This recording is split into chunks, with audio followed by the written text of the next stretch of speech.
I'm going to be using this candle, which is from Bling It Candles, another one of those ring candles. I got this from my grandmother years ago, and it's rose scent. And I always thought that rose scent smelled like her, because when I was younger she used to wear this perfume that was rose scent, and now every time I smell a candle that's rose scent, it reminds me of her. So I love the smell of roses, and roses are my favorite flower, by the way. Alright, so fun fact out of the way. Welcome back, you guys, to another spooky story. Today's story is from yourghoststories.com, written from Arizona, and the title of the story is called Haunted Skull and House, written and posted by Spine Rooney. I am a Native American from Arizona, and I am 20 years old. First, let me start with a little history. In the late 1800s, there were boarding schools / missions that were built for Native American children. Children are forced into these places where the government hoped to, quote, kill the Indian, save the man, end quote. At these places, Native American children experience being beaten for speaking their native language, sexually assaulted, and even death. To this day, there are still boarding schools / missions. With all the traumatic things that have happened at these places, you would understand that there would be a lot of negative energy here. At the age of 5, I was sent to a mission, and it was here where I experienced a lot of my ghostly experiences. On my first night, I was paddled, which means spanked by a wooden board, and left to stand in the hallway with my nose in the corner, and it was that night I experienced my first ghost encounter. As I'm standing there, I hear a humming noise coming from the restroom, and kids laughing. And after I had told the person in charge what I heard, they just sent me to my bed and told me to pray. The more time I spent here, I learned that school was built on top of Native American cemetery. In the little boys' dormitory, there were little ghost children known to run down the halls, and a tall dark figure that would walk around. On the older boys' dormitory, there was a ghost girl that would knock things down, and a dark figure that would run and that would like to stand near the exit light. On the older girls' dormitory, that was where a lot of demon possessions took place. One incident where the girls were pulling out their hair, jumping like frogs, and cussing. Sounds funny, but hearing these as a kid wasn't funny, and on the little girls' side, there was 2 little girls. Over time, I got used to hearing / seeing these things. The night before my 8th grade promotion, a couple friends and I decided to stay up all night and tell stories.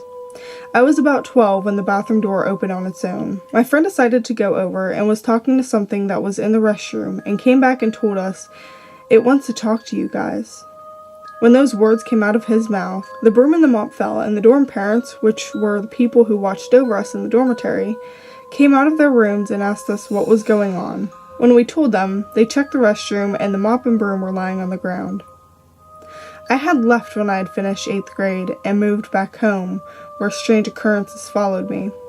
At night, it sounds like something is knocking on my wall and scratching the bottom of my bed. My bed shakes in the middle of the night, and I see a shadow figure. This went on until I graduated high school and left for college, where I moved and started a new life in a new town. At the apartment I just moved into, I would notice things being moved, and I had just gotten a kitten that would hiss and always be on edge like it was scared. And sometimes I would notice the kitten staring in a direction and run over to the area and would start pouncing and running like it was playing with someone. One night, my grandparents stayed the night. At about 4 a.m., my grandma had gotten up to go to the bathroom, and she noticed a black figure standing in the hallway in front of my door.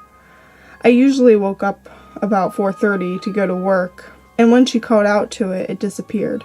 My mom had lived in the town where I was going to college. I had lived with my grandparents from when I was an infant to when I graduated high school. And one day I washed my clothes at her house, and we were sitting in the living room when the dryer stopped, and when I checked the dryer, the door was open, and some clothes were on the ground. After that incident, my mom had her house blessed. After a year of college, I moved back with my grandparents, and at this time, there were more things happening, like my cousin seeing a black figure crawling out of my room from my door slamming shut. I thought I could ignore these until one night I had a dream about the end of the world, and I was walking a path to heaven with my family when all of a sudden a flood came and washed us away. I managed to swim to the side of the path and found a door where I entered, and it was dark and all I could see was an exit light, just like the one from the mission where I had went to school.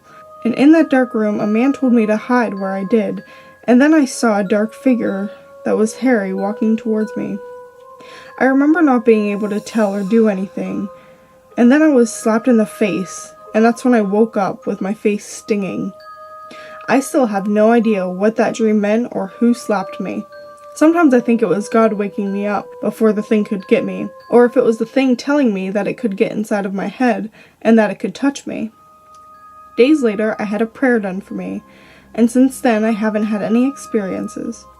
I don't know if those ghosts at the missions were those kids who died there, and the tall dark figures being the people who harmed the kids or what, but whatever it was, I think it latched itself onto me. This story is real, and is my ghostly encounter. You may choose to believe it or don't. Sorry if it seems all over the place. I'm typing this out of my phone. If I try to scroll back to the top, I'll just refresh the page. I'd have to restart. Haha. And that was the end of that story. I hope you guys enjoyed. And for more, please subscribe and hit the bell. Also, like this video and comment what you think. I picked this story because it has something to do, I saw Native American in it, and I'm partially Native American, and it was different. I thought it was going to be more about like Indian burial grounds, but that was interesting to learn. I didn't know back in the day that the government would, like, I know Native Americans have been abused and stuff. I didn't know they had certain schools for Native American children and gotten beaten and sexually abused. But I do know the Englishmen came and did some nasty things to Native Americans. I just didn't know it was that extreme for them to have a quote saying, "Kill the Indian, save the man." That's something new I learned. But let me know what you guys think about that in the comments, and like and subscribe, and I'll see you guys next time. Bye!